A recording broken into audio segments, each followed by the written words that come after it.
Welcome back, everybody. Hopefully you had a chance to have a coffee, take some lunch, and it's great that you're back here with us for this afternoon's session on coping with weather. We've got some really interesting discussions this afternoon.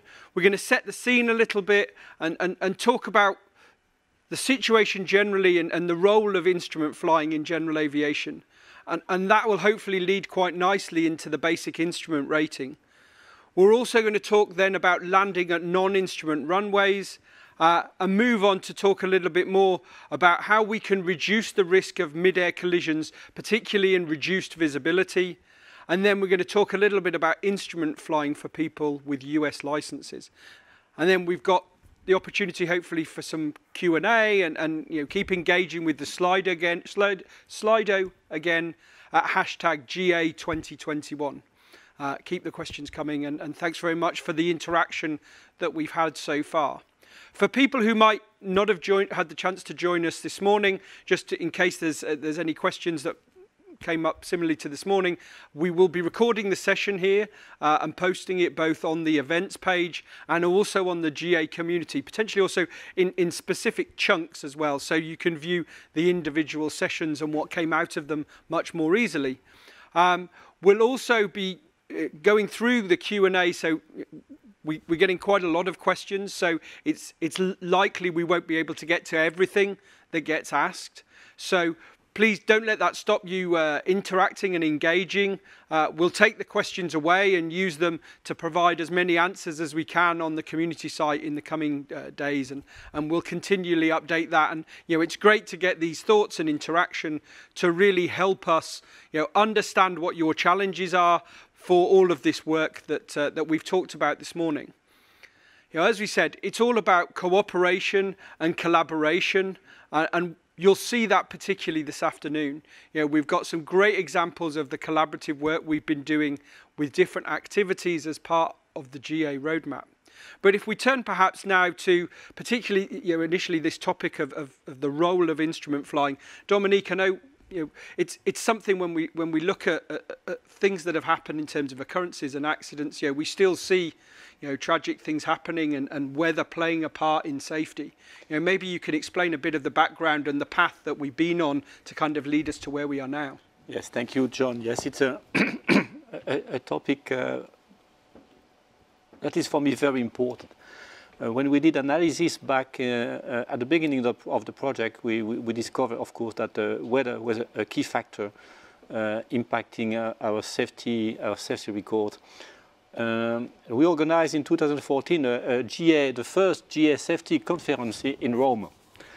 Very interesting, and I remember very well during the conference a discussion with a panel, and Patrick Key, our executive director, was part of the panel, and we had also the chief of the American NTSB, so the investigation board for the accident in America.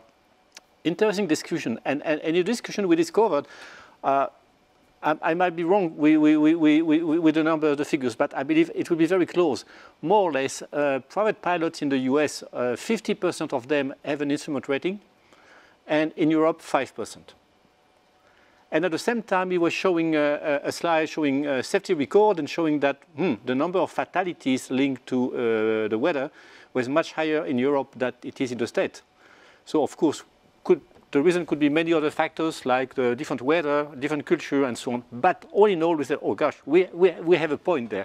We need to understand why it's so difficult for European PPL to get an IR. And so we took a commitment. Patrick took a commitment at that time and said, okay, we are going to work on that, and we want to facilitate instrument flying. So typically, we were launching a holistic approach. It was not only talking about licensing, it was also talking, of course, about everything around instrument flying, sorry, not instrument rating. And then this is why today you will see that we were also talking about aerodrome and other topic. At the end of the day, we believe it's a key element to improve safety. At that time, we had already taken initiatives like the en route EIR. And honestly, to be totally honest with you, some of my colleagues at that time, and also stakeholders, representatives from association came to me and said, Dominique, we don't need that. We don't need a new initiative for instrument flying because we have already something in place or just implementing now. We need to move further. It was a little bit difficult to convince people that we had to do something. Honestly, what we had was not good to me. When I discovered at that time, I knew because I got the IR, in the, for example, in the theoretical knowledge that we were asking private pilots flying a 172 or a Piper Archer to learn about polar navigation or to learn about braking distance of a Boeing 737 or FMS of a Boeing 737, talking a lot about ADF and not much about GPS and PBN. I said, okay, we have a problem. We have a problem. There is a mismatch between the need in terms of safety, in terms of competence for a PPL, and what we can offer with the current syllabus, which was clearly aimed at providing proper training for a commercial pilot, aiming at getting an ATPL. So we said we need something specific for a private pilot addressing the risk, the safety risk, linked to the operation of a single engine piston without de-icing capability, the pilot being alone on board with a huge workload, because the workload for a private pilot flying IFR is huge. So we need to find a way to facilitate this kind of operation by any means. And this is where we started to work in this direction. It was a long journey. We had a lot of work together with the NAs, with the working groups working together, and we continue to work on it because you will see that if we can announce that we have reached a key achievement with the basic instrument rating, we still have to work on other topics that Vladimir and Christian will present to you. And I think that's, it's really important to kind of share the experience of I think the challenge that the whole community's gone through to develop the basic instrument rating. I think, certainly, obviously from our side in safety promotion, we realise that you guys have all done such a great job at getting the basic instrument rating in.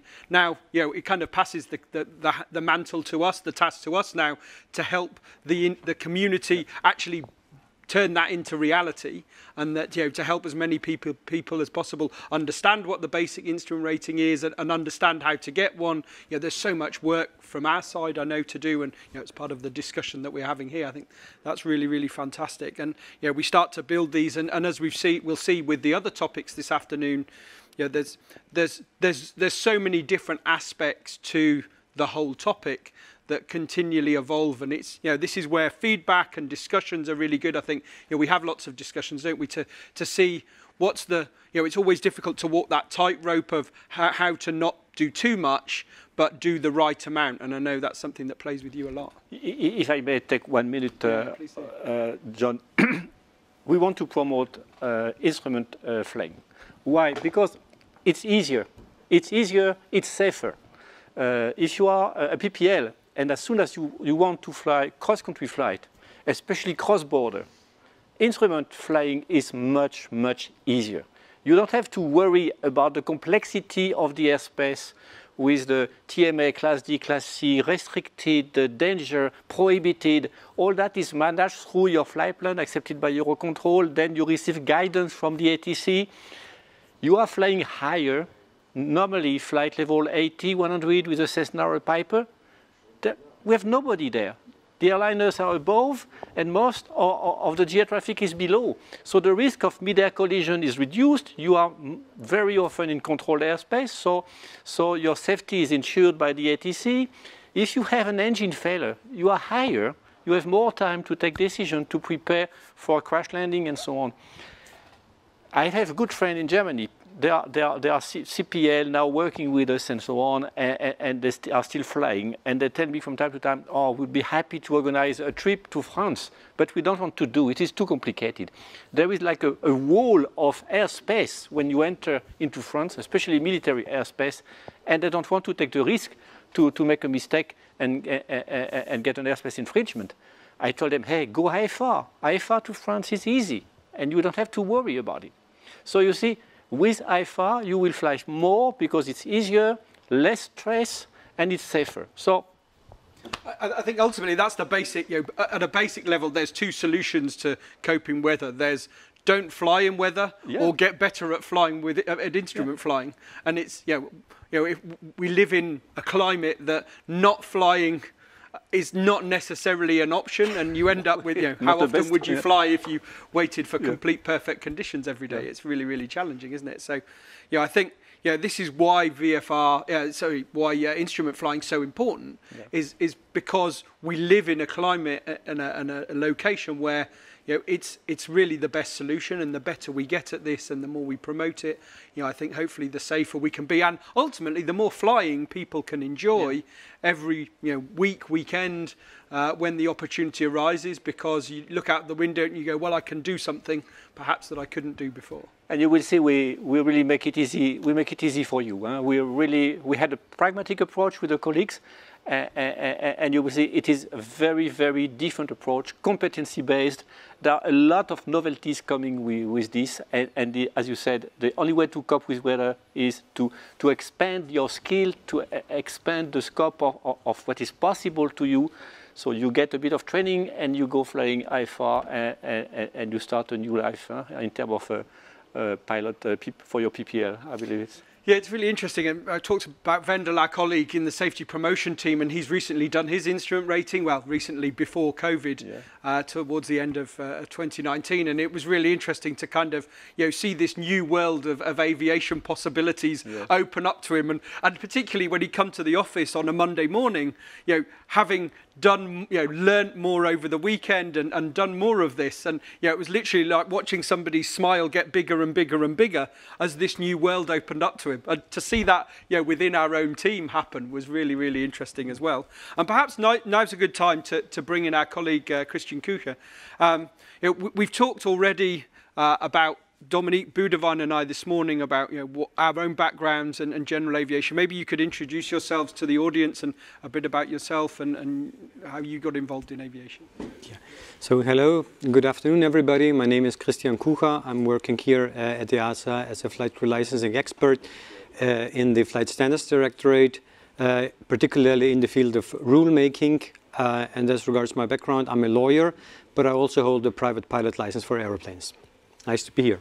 And I think this is hopefully what you've picked up over the last 2 hours already this morning, is that whatever roles we have as EASA colleagues, we all have this passion for general aviation, and as Christian said, he's also a pilot himself, so he really lives all of this every day himself. So we've talked about this new instrument rating that's coming, that's about to arrive. Can you explain a bit more exactly what exactly is the basic instrument rating? Yeah, sure. So the basic, one can say that the basic instrument rating is a light version of the traditional, already existing instrument rating. A light version means that it is fully tailored to the needs of general aviation. So in order to obtain a basic instrument rating, you will only need to learn what is effectively needed in order to be a GA pilot flying a small GA aeroplane. And flying a small GA aeroplane as a private pilot is exactly the scope of the privileges of the basic instrument rating. So you can say the basic instrument rating is an instrument rating specifically for general aviation. And why was such a GA-only instrument rating developed, besides already the current instrument rating? Maybe you can talk about that. Yeah. So we can all agree that being qualified to fly in accordance with the instrument flight rules is a great safety benefit in general. However, when we look at the numbers, like Dominic already mentioned before, the number of general aviation pilots or private pilots who are actually qualified to fly under IFR in Europe is rather low or very low. And one of the main reasons for this unsatisfactory situation is that the traditional, let's call it the traditional instrument rating, contains a lot of training and also privileges which go far beyond what is needed to be a private pilot under IFR. So the so far existing instrument rating is a bit of a, let's say, an overkill for a private pilot. And because of the more training and more privileges, it's also a bit too expensive for many GA pilots who are on the budget. So the GA roadmap has the objective to make general aviation simpler, lighter and better. That's good. But also the objective is to make general aviation as safe as possible. And so to increase the number of GA pilots having this safety relevant qualification to fly under IFR, the objective was to ease the access to instrument flying for GA pilots. And this was now achieved with the introduction of the basic instrument rating. So that sounds really great. And you know, so if compared to the existing instrument rating, the basic instrument rating is then fully tailored, as you were saying. Can you tell me what a little bit about the differences between the instrument rating, the normal one, and the basic instrument rating? You know, particularly, what are the benefits of the basic instrument rating for GA pilots then? So one of the main benefits and differences is that training for the basic instrument rating is completely different, significantly different. It is fully, as was already mentioned today, it is fully competency-based. What does it mean, competency-based? It means that a student pilot can make individual progress through the training program at his or her own pace based on acquired and demonstrated competencies without the need to stick with mandatory minimum training hours for particular phases of training or particular exercises. So you can progress through the course at your own pace. And as regards the content of the training itself, so the content of the theoretical and practical flight training has been revised, as compared to the traditional instrument rating, has been revised, restructured, and significantly simplified as well. And what does that mean concretely then? What does the BIR training look like in a bit more detail?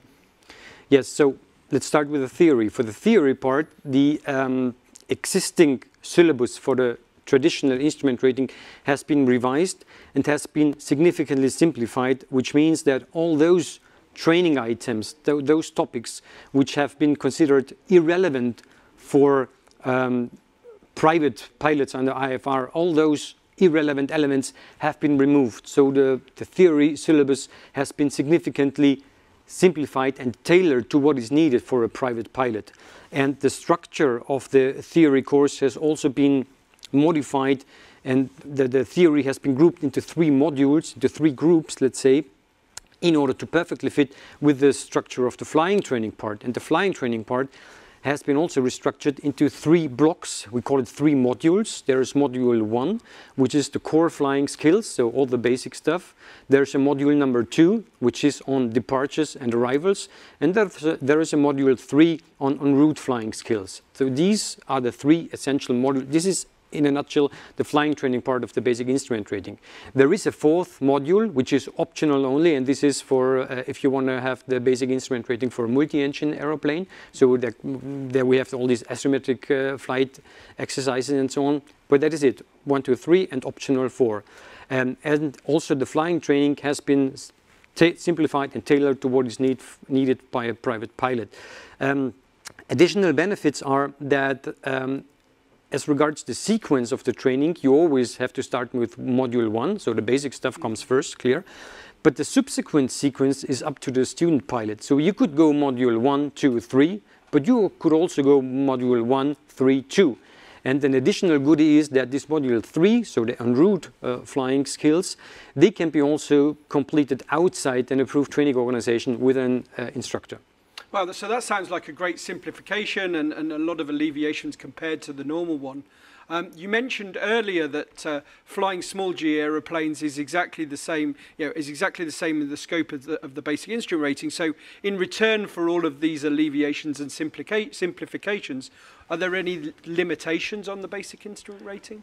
Yeah, you can call it limitations, but yeah, it is tailored to the needs of GA. So there are 3.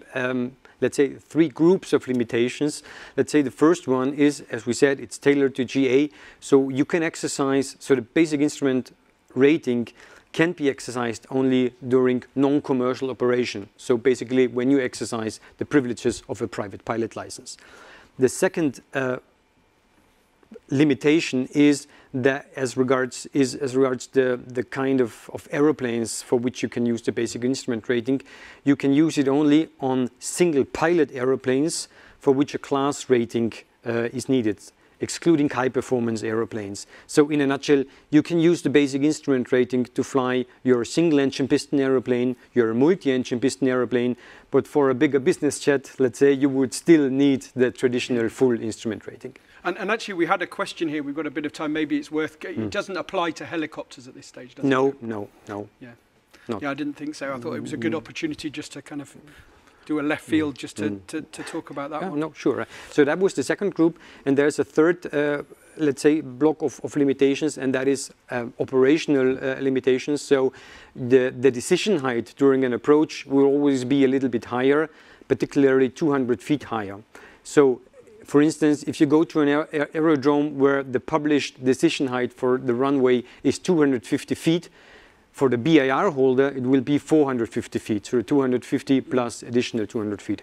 And also, as regards the visibility and the cloud base on all aerodromes, so the aerodrome of departure, the aerodrome of arrival, and also any alternate aerodrome, there will be some limitations as regards the visibility and the cloud base. And we're going to talk about some of that stuff a little bit later. So you can sum up the basic instrument rating comes with GA tailored training for GA tailored privileges. I mean, that sounds really fantastic, and particularly Dominique talked a little bit earlier about some of the challenges that we've been facing, that the GA community were facing to have access to instrument flying. So, it seems like this is a great step forward. When exactly will it be available then? So the new requirements for the basic instrument rating will start to apply on the 8th of September 2021, so this year. So from that day onwards, approved training organizations can offer basic instrument rating training courses. So from that day, you can start training. Okay, that's fantastic. And of course, from our side here, we're going to be doing lots of promotional material and other activity to help that implementation. So there's lots of stuff coming. So I think that covers everything fantastically. Thanks very much, Christian. Hopefully everybody found that really, really useful. And maybe this is a good time to move on to our next topic, which Christian referred to there, that linked in really nicely, that then looks at the subject of landing at non-instrument runways.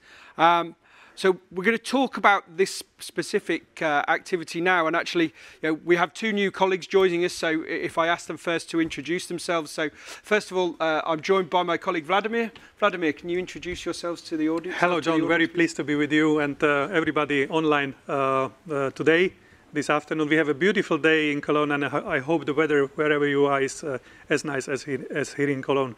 My name is Vladimir Foltin. I'm working in EASA GA Department of Certifications, and I am also holder of a commercial pilot license and a sailplane pilot license. As every passionate pilot, I use most of my free time to do flying, especially sailplanes. I enjoy really flying competitions, and that's why I'm very glad to be involved in this topic. I remember once trying to park my car in a car park with you, but you had your big glider on the back and nobody else could get in. And I think that's it's fantastic. It shows the passion that everybody has here at EASA for different aspects of aviation, and perhaps also our colleague Marco here is joining us as well. Marco, maybe you could introduce yourself and talk about your background as well. Hi, John. Thank you for having me. And hello, everybody in the other side of the bright screen. So my name is Marko Tähtivaara, and I'm working as senior expert in the air operations. However, I have a really high-level passion in the general aviation. And here I can say that time flies, I have been 30 years now with the general aviation, starting with the aircraft maintenance, going for the private pilot license, commercial pilot license, IFR flying. I did as well a lot of the parachute flying. I was a jump pilot. I even jumped myself a few times. So as well, this flight instructor things are really interesting. What I find out that I have some experience seaplanes and things like that, special operation flights and so on. So thank you. Thanks very much, Marco. And it's great to be joined by more people, and particularly this whole organisation of this event has been a huge team activity over the last few weeks and months. Lots of collaboration and discussions internally, and normally this, as we said, this time every year we go to Aero, and we all get to interact with the wider GA community there. So at least we get the chance to interact with each other despite not being able to interact quite so much with the wider community. But hopefully through this event, we at least get the chance to do that. And perhaps now's a good time. We've got a few presentation slides just to talk about some of what we've got in this subject here. And as we were talking about at the very beginning, we still see accidents occurring in poor weather. I say we kind of have a choice here. We either don't fly when the weather's not perfect, or we get better at instrument flying.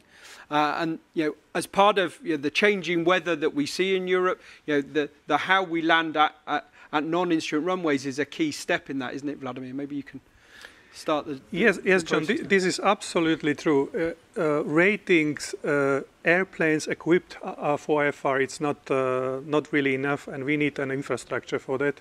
And this is where this LITTLE project starts to kick in. We really put some effort into this because we believe that there is a great potential. We will be speaking or talking about that a bit later.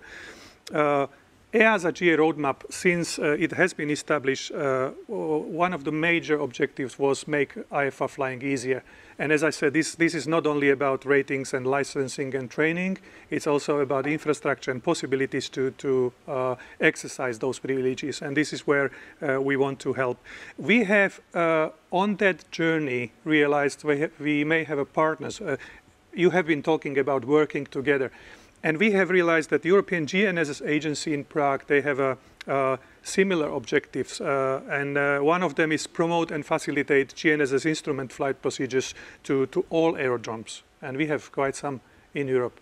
And this is where I think this makes a very good sense to work together, to join forces, and to push this forward. I think we have now a video from Prague. So over to Prague now. Good afternoon to everyone. Hi, GA community. My name is Kateřina Strelcová, and I'm working for the European GNSS Agency, where I'm responsible for implementation of European GNSS, EGNOS, and Galileo to aviation. It's my real pleasure to be part of this event and to say a few words on our initiative and cooperation with EASA and other GA partners in order to bring more instrument flying to GA. Today, GSA objective is to promote and support European GNSS implementation to all aviation users, to all aerodromes, from commercial aviation, helicopters, general aviation, and to new users like drones. As of today, we have around 780 EGNOS-based instrument procedures in Europe that are mainly implemented on the instrument runway ends, despite the fact that thousands of GA flights each month are flown with GNSS or EGNOS receivers on board without taking full advantage of this technology. One of these reasons is that there are not many instrument procedures at the GA aerodromes to follow. We want to change that and promote and facilitate GNSS instrument flight procedures to GA without the need to invest in the costly ground infrastructure.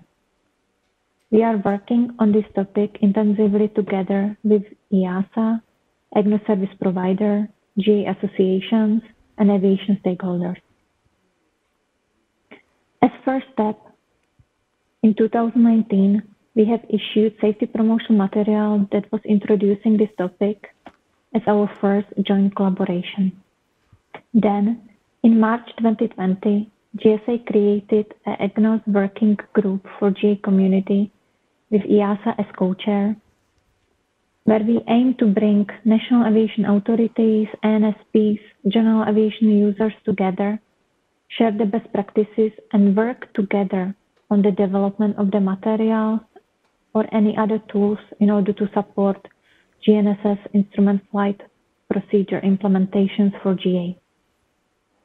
As a result of these discussions and initiatives, as we talk, we are intensively finalizing material on safety assessment guidelines for implementation of these procedures to non-instrument runways serving GA in order to validate this material with GNSS GA working group later on. We also started pilot implementations in order to validate this concept and to gain real implementations. We will be talking today about main principles that are in this material. To close my words, I would like to express that all this work is joint collaboration, and I would like to thank to EASA and its experts for great support on this journey that is essential for us, but mainly for GA community. And also big thanks to all stakeholders working with us on this mission. Personally, I hope that we can see the results of these activities soon in Europe. Thank you, EASA, for having me, and I wish you fruitful discussion. And a huge thanks to Katarina and the team at the GNSS agency for all the work we've been doing together on this topic. And you can already find some of the material that Katarina talked about on the EASA website and the GA community. And again, we'll provide signposts in the follow-up material we post from this event so that you can find that as easily as possible. So I think that was a great introduction to the topic. Perhaps, Vladimir, now we can go through some of the other aspects of this topic. Yeah, why not? It's a right time to do so.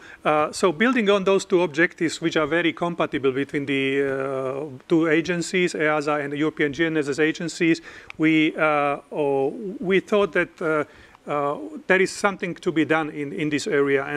And first, I think need to mention where's the potential of this initiative in Europe. And I think Marco can perhaps give us a few information in this. Yeah, thank you, Vlado. So we can see really positive effects for the general aviation community. There's about 500 airports which are called like EASA airports, which includes usually the instrument approach quite often and things like that.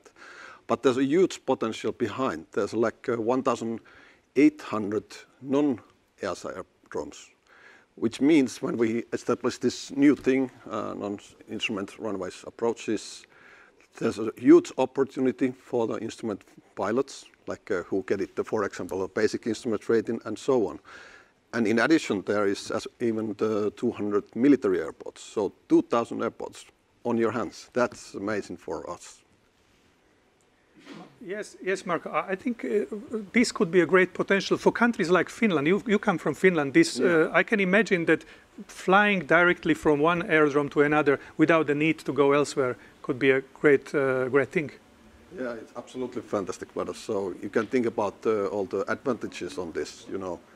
Direct route, direct flight, no emission or less emission, and things like that. So it can save time, and it's just fantastic. Yeah, thank you, Marco. I think let's talk about the concept a little bit more in details now. What we are trying to achieve here is really again tailored for general aviation operations, and I hope you can see on the slides there are 4 areas we would like to explore more together with you. First of all, let's talk about runway. As in the title, this kind of operations would not require instrument runway at the airport. And as a consequence, of course, there is no need for additional ground infrastructure compared to the current situation. And I think the picture well explains that. We believe that this potential is there, and especially this point of no additional cost, no additional infrastructure on the ground is a great enabler of that idea. On the second place, there is this concept talks about aerodromes that are typically in uncontrolled environment. When we speak about EASA aerodromes, those are typically in controlled airspace, and these are well served by the air traffic control, and they already have a ground infrastructure available. So in not ideal weather conditions, these aerodromes are accessible. But what about these aerodromes which are not in air traffic control airspace, and how to ensure that the airborne collision risk remains where it is or improves. So we really focus on the aerodromes where there will be low density of IFR traffic. And to mitigate the risk of collision, of course, we need to focus on appropriately sharing traffic information, and also we talk about this new concept of eye conspicuity. We will be having a discussion on this new concept a bit later today. The pilot-to-pilot communication on a common frequency and informing each other about where they are, of course, helps in this regard. Marco, would you be willing to guide us through the other two principles? Yeah, sure. So as Vlado says, referencing on that, we like to start this process with non-commercial flights. So this is a perfect start for the, let's say, NCO operation, which is basically the normal general aviation aircraft operations. But there's as well a possibility, a little bit more complex aircraft if it's non-commercial. And that's where we like to start on this. And about the weather minimas, so we start with that the minima is the same as the visual meteorological conditions minima. And the approach will be basically on the visual maneuvering, which means, for example, circling. Thank you. Back to you.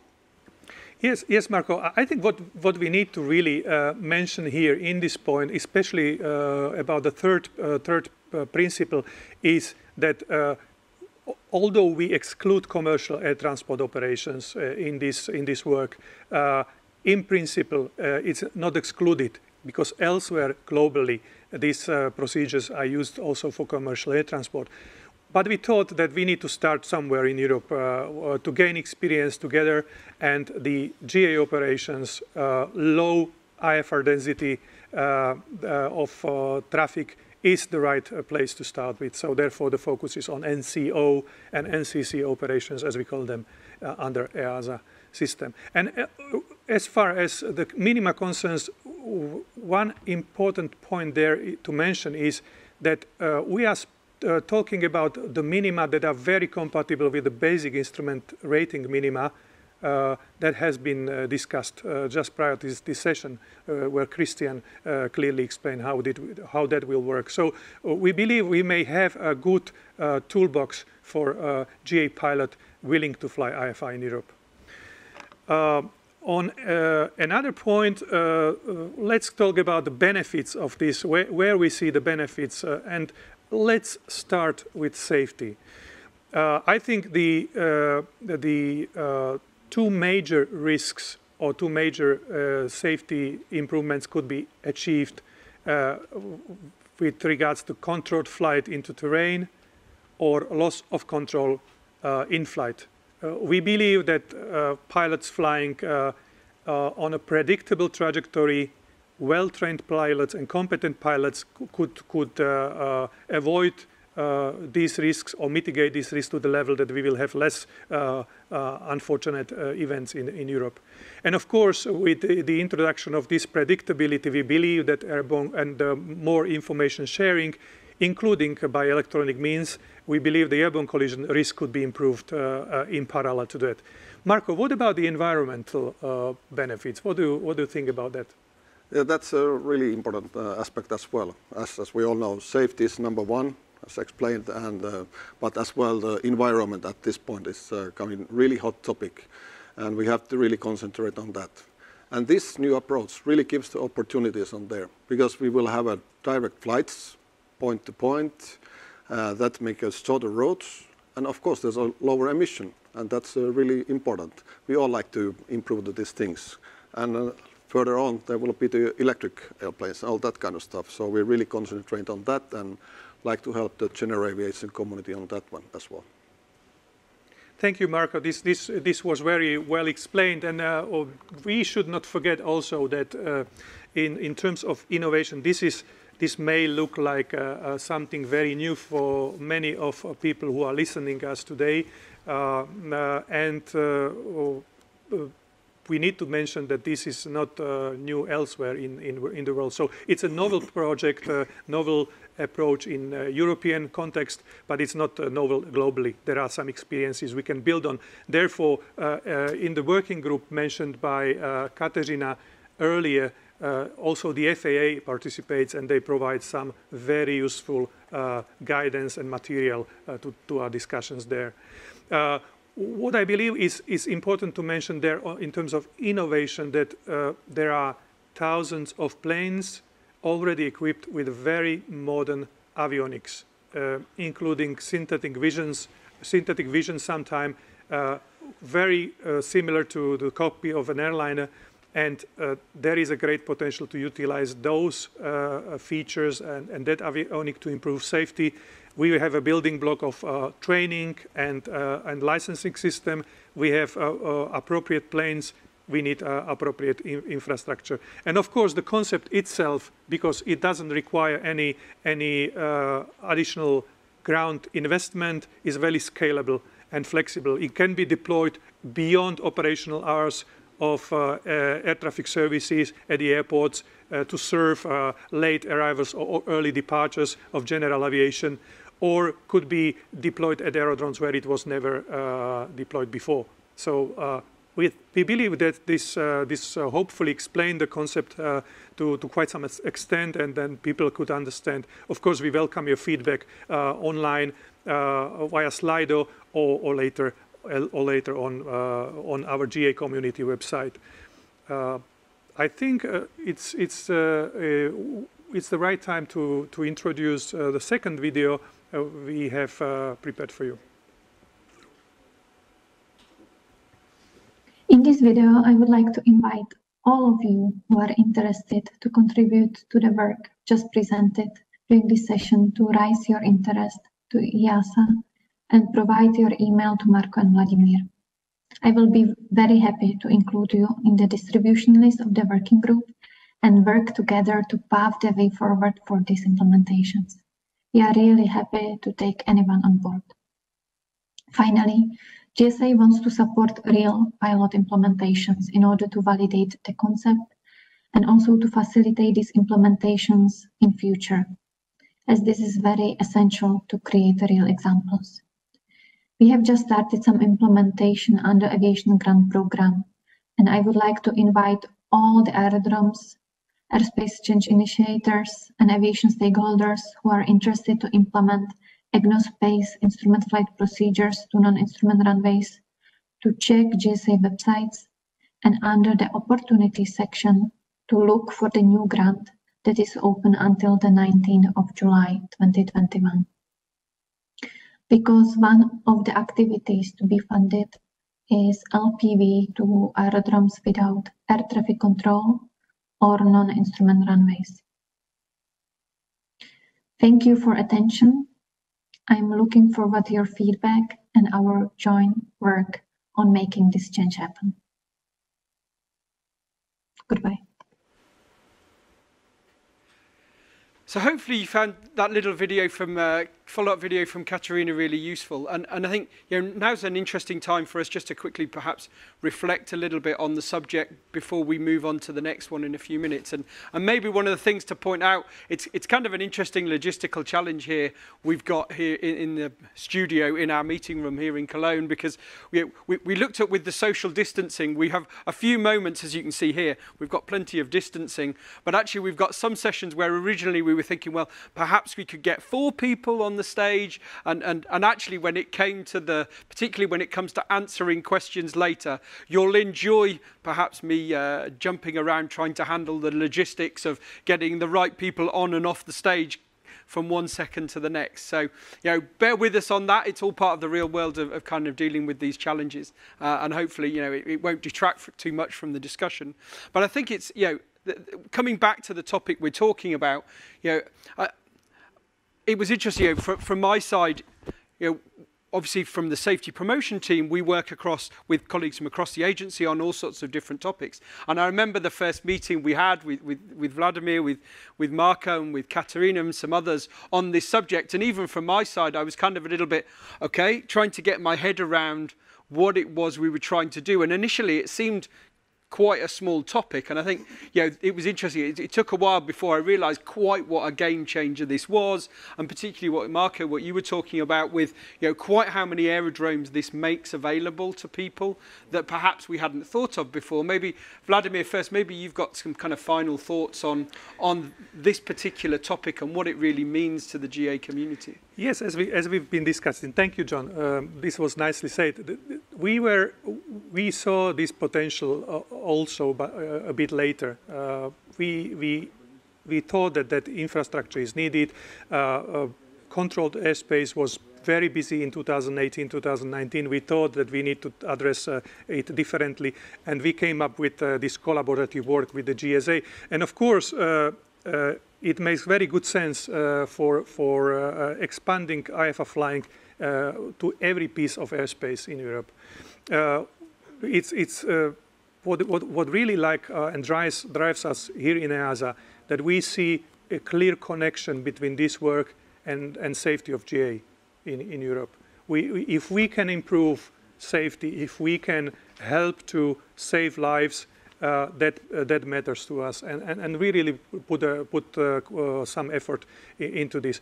I invite every stakeholder group interested in following this discussion, in line with what Katerina said in the video.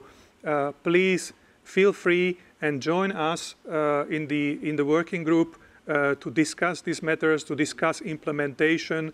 We are now starting to talk about pilot projects to pioneer with these instrument approaches, to learn by doing in a pragmatic way, and then share those experiences and lessons learned with all the others willing to implement these approaches. So we are really looking forward to this work, joint collaborative work, and we hope you can accompany us on this journey. Over to you. Thanks very much, Vladimir. And I think it's really interesting the possibilities that we have now with modern technology to kind of share that journey together. It's much easier to do than perhaps even 5-10 years ago. To be able to put a camera in a cockpit and kind of help people understand what that feels like is particularly useful, and help people experience the difference of this. And perhaps, Marco, from a pilot's perspective, who as an instructor and somebody who's done this type of flying yourself, what's your view and your thoughts on it? Well, I personally think this is a fantastic opportunity for the general aviation community. We have a new technology, we have a safer operation, we save the environment, and we have more than 2,000 new airports for the instrument flying. How cool is that? So let's go for it. Thanks very much, both of you. Perhaps one thing just from my side to kind of round off this topic a little bit before we move on to the next one is perhaps to say that we've talked about greater access to instrument flying, but when you kind of step back as a pilot, it's worth perhaps also mentioning that there's kind of, there are these two sides to it that we talked about at the start. There's there's first of all the decision of knowing when is the right time to go flying. And particularly one of the key things about, making instrument flying more accessible is one thing, but what we don't want to encourage, in a sense, is people to go beyond their limits. And it comes back to really what Dominique was saying this morning in that session, when we were talking about personal limitations and even the sharing of stories and talking together as pilots is the instrument rating, this approaches to non-instrument runways is a great way to widen the accessibility of instrument flying. But it's still vital to know when there's, when's the moment to say, okay, the weather is too bad. I'm going to stay on the ground today and do something else. And it's, a key part of having a good, safe flight is knowing when that moment comes. And I think, that's equally part of this wider discussion. And this is where sharing our experiences is so important, so that, we have open conversations with people, with ourselves, but also with others about, is today the right day to let's say, exercise my privileges of my new basic instrument rating and not push your own capabilities. And I think that's a really important kind of additional point to make here, is that, you know, it all goes together and you know, it all forms one big thing. It's kind of interesting. It's something we've been wrestling with and challenging ourselves within the safety promotion team about, you know, how do we take different subjects and promote them and talk about them. And you know, as Vendel, our colleague, continually reminds us, it's great to talk about a topic, but you have to kind of stand back and look at the wider context of how that fits in the, you know, again, what we were talking about this morning. How do I prepare, take the flight and land safely, and every decision I make or you make during the flight has to be designed not around that single decision and the single action that you're doing, but how do I make sure I have a fun and safe flight and come back at the end of it? And you know, hopefully that's one of the key things on that one. So I think that was a really kind of useful discussion on a really important topic. And now's a good time, particularly to thank Marco, who's going to jump off in a second, while Vladimir and I and Dominique will come back on in a second to talk about the subject of mid-air collisions. So if we start thinking about that next topic, and particularly what we're looking at doing now is focusing on how we can reduce the risk of mid-air collisions, particularly in reduced visibility. So we're going to start particularly, so maybe just to quickly, if we can go wide and I can show exactly who we've got here. So just to remind you, hopefully you all remember Dominique from this morning. And then Vladimir's already been here. As I say, you keep seeing these changes, and hopefully it's great for you to see so many different faces from EASA in this discussion. So perhaps if I turn to Vladimir to introduce the topic initially, and then hopefully we can have a good discussion about the challenges that we face on this. Thank you very much. Thank you very much, John. We have been discussing instrument approaches to non-instrument runway, and of course that's will, if implemented, happen typically in uncontrolled airspace. And obviously there are some concerns on how this proposed new approach will influence airborne collision risk. We all know that if there is a potential of collision, it's mostly about collision between IFR traffic and VFR traffic, and especially in the vicinity of aerodromes, the traffic could be a bit denser. There could be high density of traffic than en route. And when seeing this scenario of VFR and IFR, we all know VFR traffic requires VMC conditions. There is not a big concern there because the situation will be very similar to VFR encounters.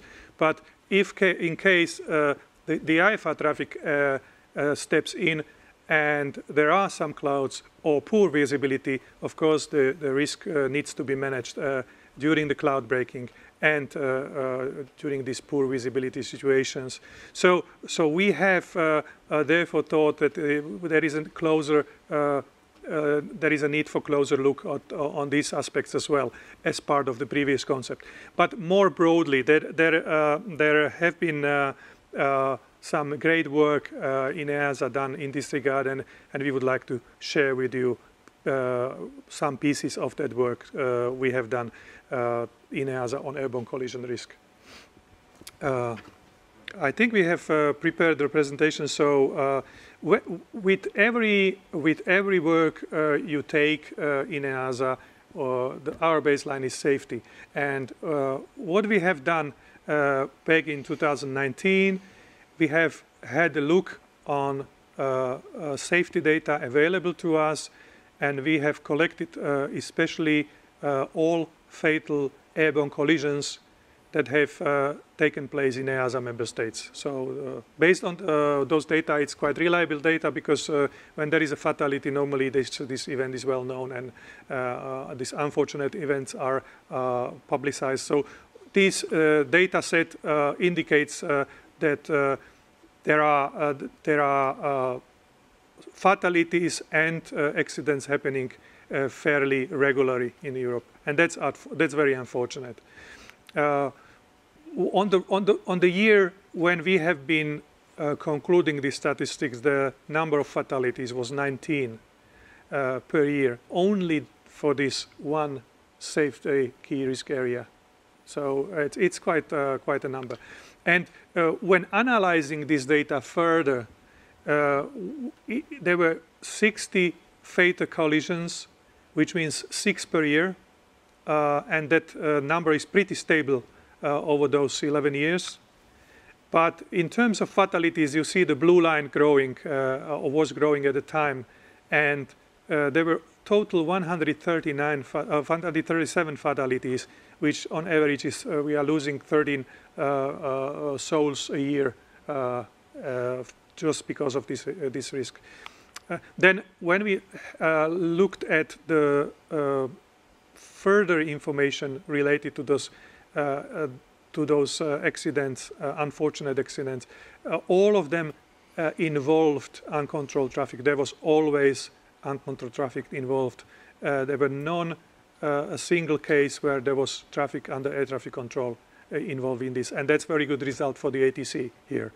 So we have to do something with uncontrolled traffic, and when looking at the category of aircraft involved in those, we have realized that all were happening to small aircraft. There were also some additional learning points to be mentioned. These accidents typically happened in the vicinity of uncontrolled airdromes or during high-risk operations. So there is another learning point as well. We haven't seen encounters, for example, between glider and powered planes. So if there is an encounter, it's a glider-to-glider encounter, or powered plane or rotorcraft encounter with another powered plane. And that helps in further analyzing this. Dominic, what was your takeaway when you saw this data? What was your impression before we started the work? Well, I believe I can say that we all shared the same reaction. Considering the number of accidents, fatalities, the trend, we decided together that we should try to take an action to reduce the risk of mid-air collision. I must say that I was personally involved in my history many times to close encounters, especially with gliders. When they are flying close to the cloud, they are all white, and you need really to be very, very concentrated, focused, so watching out carefully to really identify the potential traffic. And I always thought we had here a problem that we need to address, knowing that we'll see later on that it's easy to say we should do something. It's more difficult to find the best solution to address the issue. But I believe we'll go through the reflection we had and the action we took. Yeah, thank you, Dominic. You have nicely put how we were feeling when seeing those numbers and that analysis in EASA. And we have decided to do something. And what we have done, we did analysis of the problem. So during the analysis, we have identified 4 problems, underlying problems to this. And these where we have clearly identified that there is overall ineffective sharing of traffic information between the traffic in uncontrolled environment. And that's affected by many factors. This information is shared, we know, via voice communication, VHF, but it could be done nowadays also electronically. The airspace structures provide for voluntary decision whether to share or join flight information service for certain traffic. Not all the traffic is on the same frequency. So there are many problems underlying this major problem area. Another one was we have realized that there is a typical congestion of uncontrolled traffic when there is an airspace, busy airspace, and another busy airspace close by. This creates a tunnel of where typically uncontrolled traffic is trying to avoid during their flying activities, control airspace, and they are flying along the borders of this, and this creates a tunnel where the traffic is concentrated, and there creates a congestion. So that's a potential risk there as well. And we may see more of the issues popping up in case of there is a segregation for specific activities like military or perhaps even drone activities beyond visual line of sight. We will talk about that later. The third problem area was by definition of airspace categories as we use them in the world. There are some inefficiencies embedded in the design, which were very good in the years when this concept was developed and introduced, but may not well serve today's busy environments. Just one example could be that, for example, speeds at where the see and avoid concept, which is the concept keeping safe skies in uncontrolled airspace nowadays, has been developed in 1950s, and at the time the traffic was usually flying 100 plus knots. So, but nowadays we may have in the same airspace, which is the traffic that is flying much faster. And if you take the head-on encounters, this multiplies, of course. So there are these kind of inefficiencies in the airspace definitions. And this fact needs to be just recognized. It's not about criticizing. These airspace structures and classes work very well in Europe and elsewhere, but we have to acknowledge these limitations we have. And last problem is linked to the new entrant on the stage, drone operations. Now more and more popular, more and more utilized for various missions, including on saving lives and supporting health. So we have to really consider those and try to think in a wider box. So we really thought that the airspace design and its use it's centered to all those four areas there. But we also started to discuss the concept of eye conspicuity, and I would like to just explain what it means for us in EASA. Many of you may have heard about electronic conspicuity, which is spoken out there quite frequently these days. We believe the concept of eye conspicuity is embracing this concept of electronic conspicuity, is part of it, but it goes beyond, because it's not only about being conspicuous, means electronically visible to others, but it also provides an opportunity to benefit from others being visible, and also at the later stage, of course, to benefit from additional weather information into the cockpit, or potentially real-time airspace into the cockpit. But what is key here to say is to mention that the solution lies where these two things start to overlap. And we believe that combining requirement for or potential of eye conspicuity with the airspace definitions and airspace criteria, that would bring the most benefit. That's easy to say, but then, of course, we have other developments elsewhere in other areas, and we need to bring this into the perspective. And therefore, we really believe that when talking about the solution, we cannot do it in isolation from, for example, developments, U-Space developments, which is the European terminus technicus used for the airspace, UTM airspace, where drones and manned aircraft are integrated in the same place. Dominic, there was a journey to analyze all of this, and it has been a quite enlightening for many of us. What was your takeaway from this?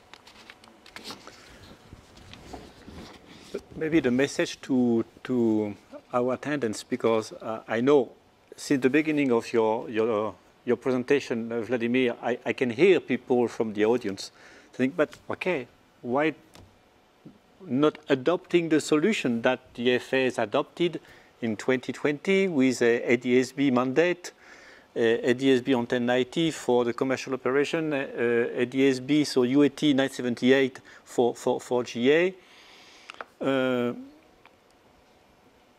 Well, ADS-B would address a part of the problem, but could not globally, totally address the issue for many reasons.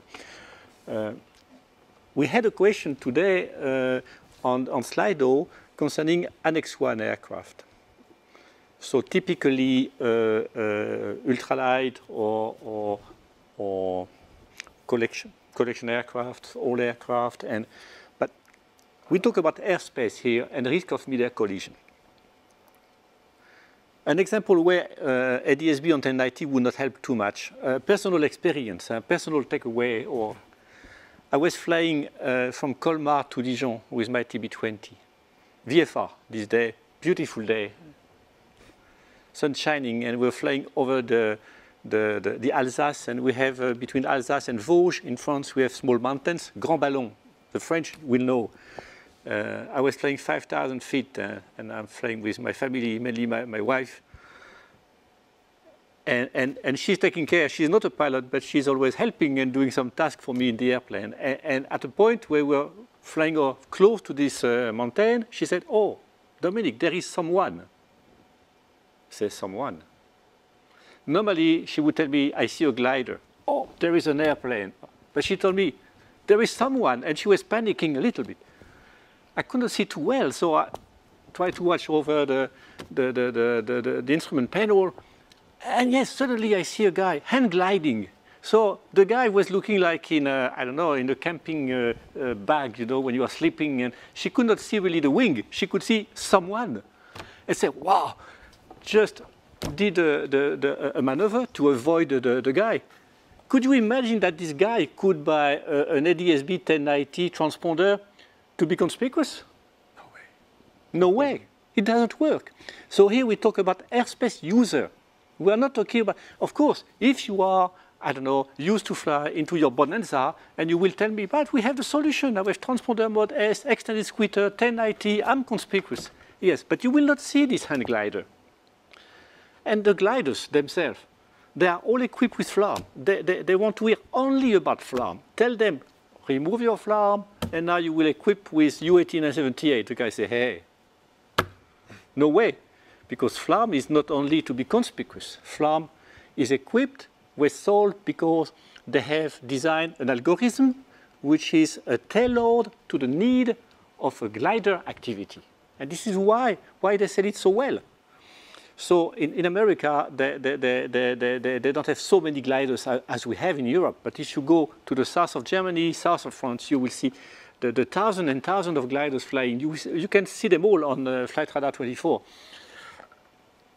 978, by the way, is not a protocol which is approved in Europe. It is still used for some TACAN and DME, so we would have a problem to free the frequency in order to use it. And it works only if you have deployed what the FAA did, by the way, at a super high cost, deploy a ground network of ground stations capable to receive the UAT signal. Europe is not America. We are not one country. We are not speaking the same language. And before we can reach a decision, we need to reach a consensus across 27 member states plus 4 associated members. I can tell you that it's very, very difficult. It takes a lot of time before you can do that, especially when we talk about millions of investment needed to establish an infrastructure that would have allowed deployment of the model selected by the FAA. So we are looking for other solutions. We are looking for solutions that would allow interoperability for all, that all airspace users are really covered at very low cost, because we know that for GA, it's essential. And this is where we are and where we go, and in this direction that we are working. And as Vladimir mentioned, we are taking the use space, and the update of SERA, so the rule of the air, has been updated recently, imposing pilots who would like to fly in the use space, when the use space are implemented, to be conspicuous. And we have to develop guidance to explain how and what would be the system accepted to demonstrate compliance with this requirement. So this is our priority. We are working on it. We have a working group, and some people of the working group I know are following this discussion. And this is the first step that will show the direction we are taking and what we can deliver. So I hope I was not too long, Vladimir. I think that fits really nicely, actually. Hopefully we had a question from Tom Roran, and I know, Tom, hopefully that answered your question very comprehensively that you'd asked, that we talked about beforehand, about our position and our view on the ADS-B for the general aviation community, and I think that covered that question really well. And yes, I forgot to mention something that you should know, that we have also something specific in Europe, is that we have a lot, and we have an excellent, a super good radar coverage, SSR, which is good for commercial operation. But so, what does it mean? That the same airplane, the same Lufthansa, Air France, Ryanair aircraft can be tracked by 1, 2, 3, 4 different radars.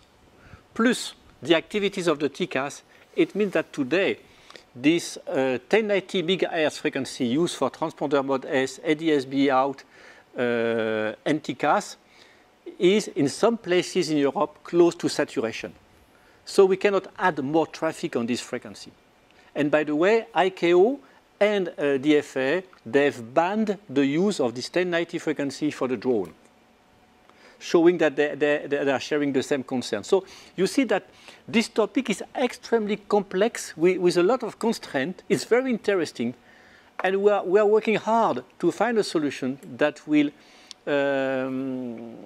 meet your expectation, that will really help us to increase the level of safety, and at the same time will be interoperable and will be at low cost. I think maybe I just say, so I think it's great. It's a great discussion. We're answering quite a few of the questions that are coming up on Slido here as we go. So we're taking a little bit longer for this slot, but I think that's really good, because actually we had quite a good slot for questions at the end. So if we take an extra 10 minutes from this, we're answering questions we would have answered during the final session. So maybe Vladimir, you want to carry on with what you were talking about. And I'm very pleased how Dominic explained this complexity of the issue, and I would like to just mention one important thing, that we have been listening to you pilots who are now listening to us online, and there are a few slides I would like to share with you. Some of you hopefully remember the survey we have conducted on this airborne collision risk during the last Aero in Friedrichshafen in 2019. And let me share with you a few results of that survey. There was a question why people are not buying, why they are not equipping their aircraft or paraglider with electronic conspicuity devices, or iconspicuity as we call it here in EASA. And looking at the results and answers from pilots, 30% of them said that they are not going that way because these devices are not talking to each other. They are not interoperable. And this highlights the complexity mentioned by Dominic. And then, of course, affordability. Half of the pilots, every second pilot said the cost is issue. There are people who cannot afford thousands of euros to invest to be equipped, but they can afford perhaps something in the range of hundreds of euros. So affordability is a key issue. And when we talk about the airspace, there was a simple question about the airspace complexity over the last 10 years, and that was back in 2019.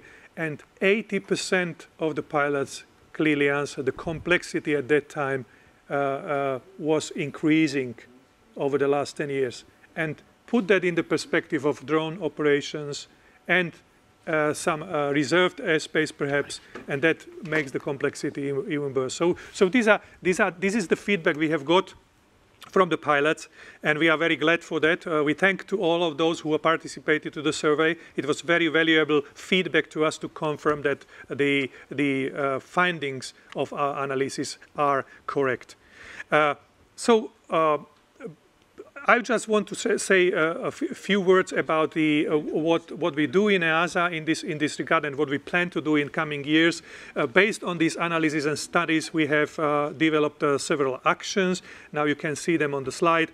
And those actions are already including a European plan for aviation safety. This is what for the EPAS stands for. So these actions are now implemented, and we are together working in parallel now, trying to confirm via studies and research and data the approach to take for the U-space, airspace, and then, of course, when we will settle and propose the solution and hopefully implement it, then to build on that solution further on. There is a lot of safety promotion. You see the orange boxes there, and you see the green boxes there being research and development. Of course, we want this in time to also positively influence flight information service provision in Europe, so that both air navigation service providers, commercial air transport, and GA can jointly benefit from this, not only drones.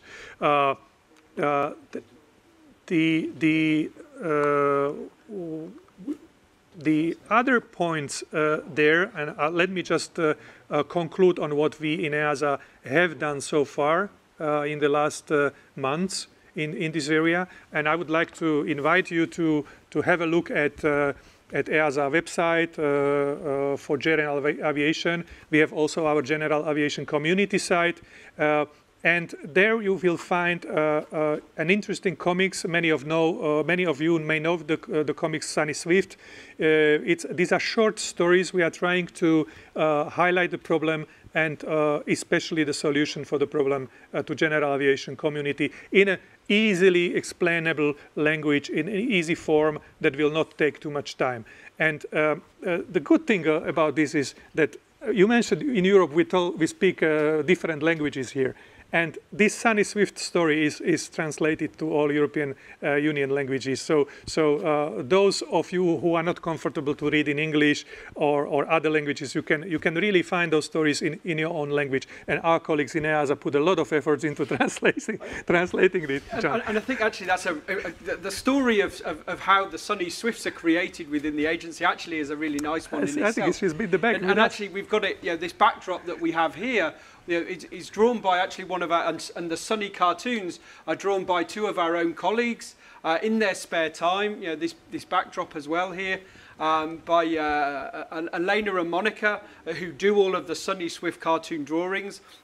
One's a structures expert, one works in the HR department and supports our leadership and personal development. And it's. Do we have 1 minute?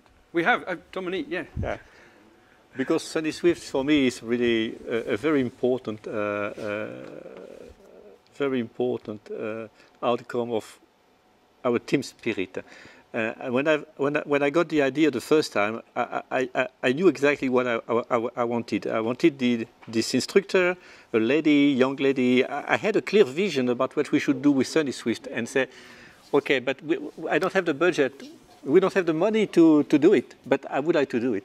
So I say, if I'm lucky enough, it could be that across the 800 staff of EASA, there is one who is a big fan of illustration, drawing, and so on. Who knows? Maybe I'm lucky. So we launched a kind of call for tender with the help of a human resource department to find someone who would have some talent for illustration. I was in my office one day at my desk, and one of the ladies were working with me, Elena. She's a super good structure expert, so she's really working in a certification structure. She came to me, and I will never forget. Her eyes were so bright. I said, Dominique, I would like to speak to you. I said, yeah, well, no problem, Elena. What's about? I would like to do the illustration. It's my passion. I said, it's your passion? I was not aware. It was a hidden talent. Yeah, your idea is great. I want to do it. I will send you something. I said, all right, good. It was maybe 2 o'clock in the afternoon. At 5 in the evening, I received an email. And it was Sunny Swift. She was there. She understood exactly what we wanted to do. And it was so great. And since it's a big effort, every month nearly, all the team, because the translators are also working from any department, translating in Greek, Lithuanian, Estonian, Spanish. It's a teamwork, proofreading in all languages. Every month is on the spare time.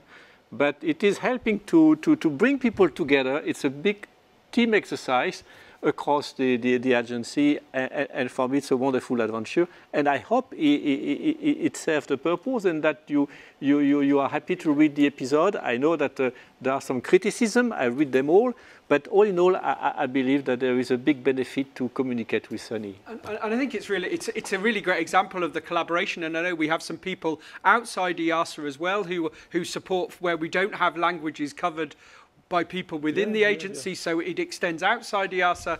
And we always, we quite often find ourselves in meeting rooms, particularly kind of if we arrive early, looking at different forums around Europe and different views about Sunny Swift. And we know there are some people who aren't necessarily huge fans of what we're doing in some of the cartoons, but ultimately, what we've achieved is what we set out to do, is if we get people talking about a topic, you can't cover everything on a subject in 6-8 frames of a cartoon. There's sometimes situations are just much more complex in reality.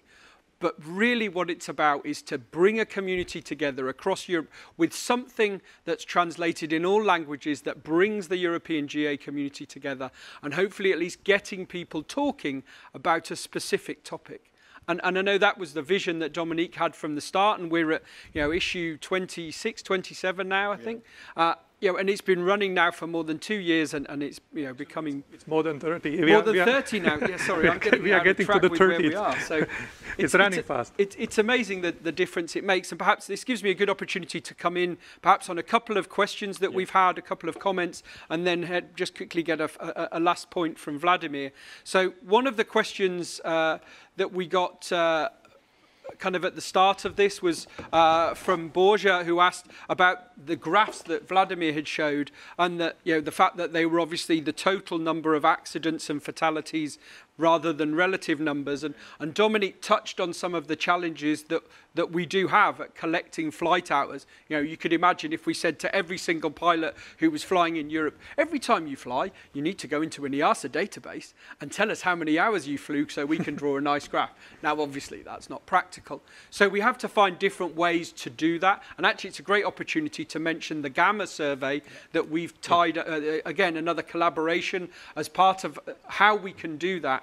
So if you go to the GA community site, and the third topic down in the list is titled GA survey, and there you'll find a link to the Gamma EASA survey on GA flight hours that we use in order to get a better understanding of how many flight hours there's been.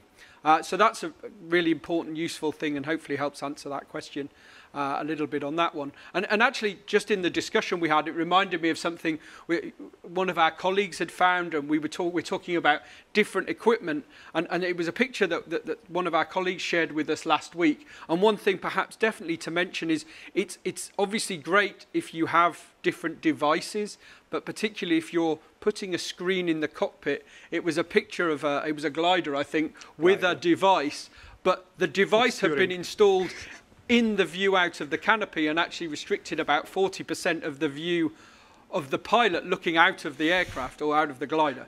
So one key lesson is, if you're going to use a piece of equipment and mount it in your aircraft, it's not necessarily like a little GPS in a great big car where you have a huge windscreen with a little GPS. If your canopy is this big and your GPS is, or your unit is this big, it will take up a lot of space that will stop you seeing out. So a useful thing that we learnt.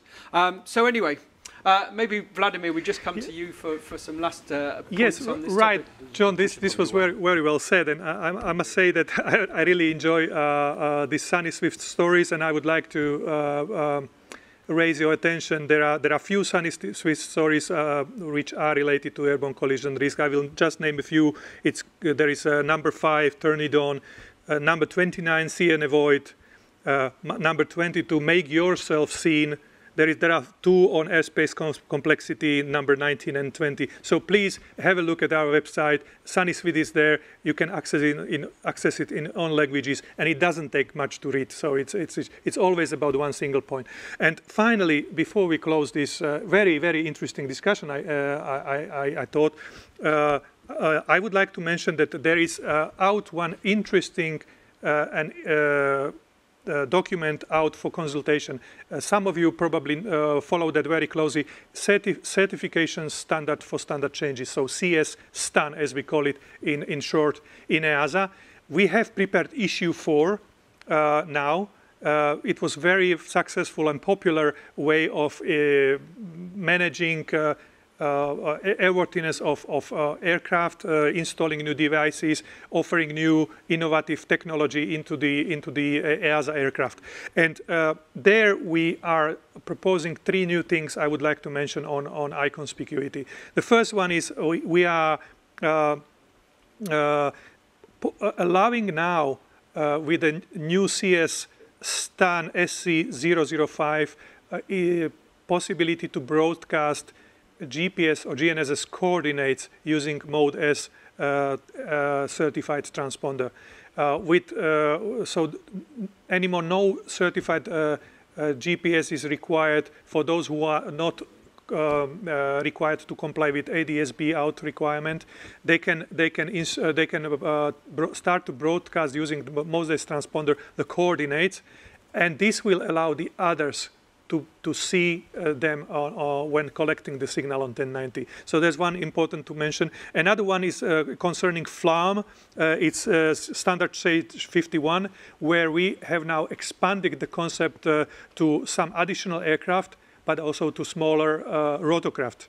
So now rotorcraft community can greatly benefit from these simple installations of FLAM. And thirdly, there is an electronic conspicuity broader new certification standard change numbered 57, and it allows for new devices from, for example, pilot aware or OGN trackers to be installed permanently in the aircraft. However, there is one point to make. As mentioned by Dominic, not all frequencies these devices operate are standardized, so you need to carefully look on what these devices are transmitting and on which frequency, and whether you have appropriate permission for that. The aviation frequency 1090 is standardized, but of course that is affected by the saturations and disturbances, or may be affected, so we have to be careful with that one. That's all from my side on this point. John, over to you. Fantastic. Thanks, Vladimir. And actually, maybe just one comment just on another point from Tom about the SunnySwift cartoons and responsive designs. It's something we're looking at actually how we can make it more readable if you're reading it on a smartphone, particularly through the community site. So it's something that you have the big PDF, which is great if you're viewing it on a tablet, but then to be able to break it up into the different parts and view it on a strip through the community site if you're on then a smartphone. So it's something that we're looking at for hopefully the next, if not the issue after that. So that's something that's definitely coming. And perhaps, Dominique, we come to one last question before we finish this session. So a question from Johan. He said that the UK has approved Sky Echo 2 for ADS-B out, and this is priced for GA and even subsidised £250 by the UK CEA. Why is this not approved in EASA? And his thoughts that would help safety of GA. Any thoughts on that one? Thank you for the question. It's a very good question. Because it will illustrate the difficulties I was trying to explain before. This device, I know personally, you avionics, we have a regular conversation together. So it's a low-cost, low-power ADS-B out device on 1090. What are the problems? The first problem is it is on 1090. So in the UK, they have made studies locally, and they have found that because it is low-powered and considering the density of radar that they have in the UK, they do not believe that the deployment of this kind of device at a large scale in the UK could create a saturation of the 1090 band.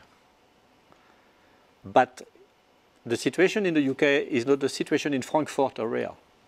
There are many places where people, and especially, for example, in Germany, DFS, who is the ANSP, the organization in charge to manage the airspace and this kind of issue, they have established that there is a risk that if we would use this kind of device in Germany, we could create a blockage of the 1090 frequency. And you can imagine the risk that suddenly the services offered by the NSP are just blocked. We cannot ensure separation between airline traffic because suddenly the band is saturated. So in order to reassess the situation in Europe, we have planned one of the tasks of the EPAS, a research study that we wanted to launch already this year, but unfortunately it was postponed because the COVID-19 crisis triggered a cut in our research budget, and we have to postpone by 1 year. But the irony of the story is that because it is low-powered and could maybe work in some places like in the UK, maybe not in some other in Germany, because it's low-powered, it doesn't meet the ICAO requirement. And so fitting this kind of device on board an airplane would trigger the need for the National Aviation Authority to fill a difference at the level of ICAO, which is totally possible at the level of the UK, one country. But in Europe, 27 plus 4, 31, you have to negotiate with all of them so that they all feel a difference to authorize the use of this kind of device. So it's not an EASA problem, it will be a member state problem. And in some places, anyhow, a no way, a no-go from some countries because they believe that despite it is low powered, there is a risk of band saturation.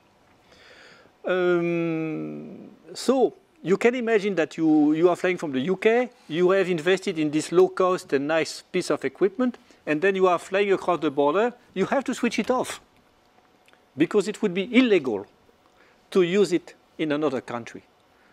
So you see that the situation is far to be acceptable and far to be ideal. So it is on our list of solutions, but as you can see, there are still a bit of work to be done at the level of the European countries before we can validate this kind of solution. So it is there, it is on the list, but for the moment we see a lot of limitation. By the way, this kind of equipment, when we talk about ADS-B 1090, when the equipment is broadcasting the aircraft position, is also broadcasting a quality signal. And so that the receiver knows what kind of quality the signal is broadcasting. And for example, with this kind of signal, broadcasted by this UAvionics system, would be filtered by the ADS-B in system used by airliners, for example. So you believe you are conspicuous, but you are not. They will not see you because your signal will be filtered because you do not qualify to the proper level of quality to be used by the airliner. So you see, all this story is extremely complex, very interesting, but there is no simple solution. Believe me, I'm working with a lot of experts, specialists on the topic since years, and it's a nightmare. But we are progressing. Thanks for that, Dominique, and hopefully that really helped to answer the question that came on that topic, and I think that was a really useful answer. So I think we've covered that topic really well. Huge thanks to Dominique and Vladimir for that. We're going to move on to the next topic now, and particularly to talk about instrument flying for people with US licenses. So now Dominique and Vladimir will do their side shuffle off the stage, and then we'll have a few seconds where Christian can come back on the stage, and he's going to talk through, and we're going to have some discussion on this next topic of instrument flying for people with US licenses. In fact, I saw you had the same problem when I was when we did the rehearsal yesterday. I was sitting in a chair, but one of my challenges, some of you might notice with the shot, I'm a little bit shorter, and you had the same problem where getting up on these stools isn't as easy as it looks gracefully when you're vertically challenged, shall we say. But yes, anyway, we'll carry on, and thanks for joining us again. So In terms of instrument flying particularly, if you're qualified to fly IFR, it's a great safety benefit. And we've already heard today about the new basic instrument rating and how that allows more GA pilots to get that kind of a qualification that's more tailored to the needs of the general aviation community. However, when it comes to a simplified access to IFR flying in Europe, there's another positive recent development we want to talk about, particularly for pilots who hold a license and instrument rating issued by the FAA as part of the international agreement that's been concluded between the US and the EU. So can you tell us a bit more about what exactly that is? Yeah, sure. So we're talking here about the BASA, which stands for Bilateral Aviation Safety Agreement, and that is an international agreement, as you said, concluded between the EU and the United States of America. And it was concluded already some time ago in 2008, but back at that time, the scope of this EU-US BASA was on airworthiness only. But now recently, more particularly in November last year, the scope of this EU-US BASA was extended to cover also in its scope a simplified reciprocal acceptance of FAA and US pilot licenses, particularly private airplane pilot licenses and associated instrument ratings. So when you say that the BASA includes PPL and IR privileges now, what exactly does that mean then? So it basically means that when you hold a license, an aeroplane pilot license, which could be a PPL, but it also could be a CPL or an ATPL, so a higher license. But if you hold an aeroplane pilot license on one side of the Atlantic, through the BASA, there is now a simplified way to obtain a private pilot license, including an instrument rating, also on the other side of the Atlantic. And if you already, let's say, you have the US license and instrument rating already, but you also already hold a European private pilot license, and you just want to convert your instrument rating from the FAA to the EU, this is of course also possible. Great, thanks. And that seems great. So, but how does that simple conversion of the instrument rating for private flight, what does that look like in reality? So for pilots who hold an FAA pilot license, I know in the FAA system we're talking about, they call it pilot certificate, but let's stay with the European terminology. If you hold an FAA pilot license and an instrument rating, and you're already residing today in the EU, it works like that. So you need to hold that FAA pilot license and instrument rating, and this license and the rating need to be valid. And the validity needs to be confirmed by the pilot through a self-declaration. Okay, so and what if these hourly requirements are then not fully complied with? Yeah, sorry, I need to say something else first. So it's not only that the license need to be valid, it's also that there is another principle. Thanks for reminding me of this.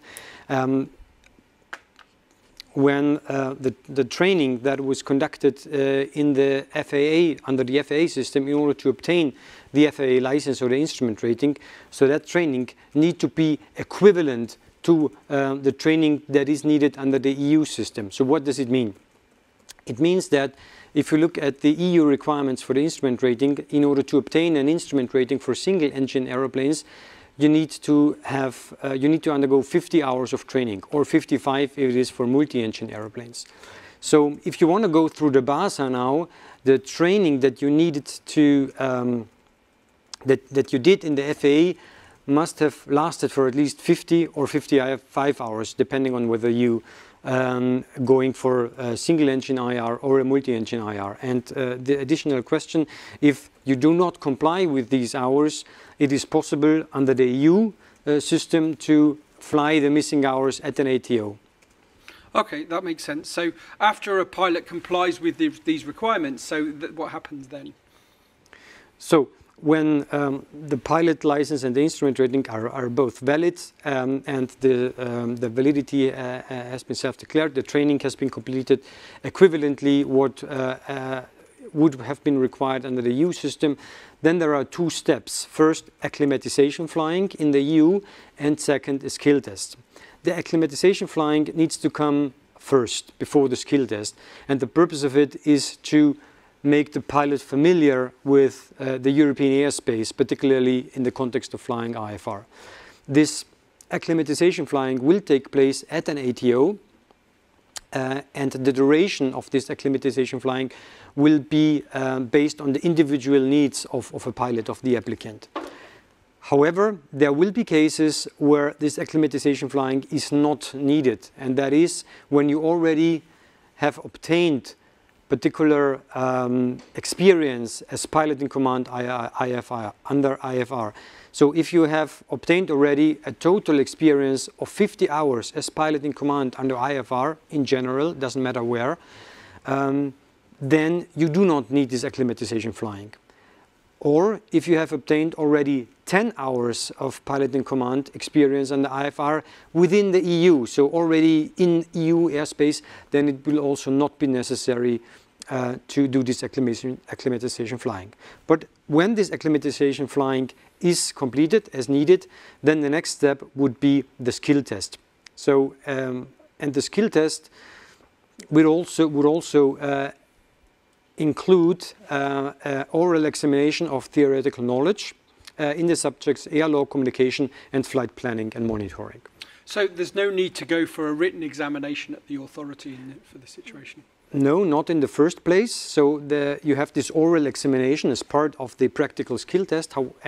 However, if you don't pass this oral examination during 2 attempts, so you have two tries, 2 attempts, if you don't make it, then you need to undergo additional training at the ATO and finally go for the written exams at the competent authority.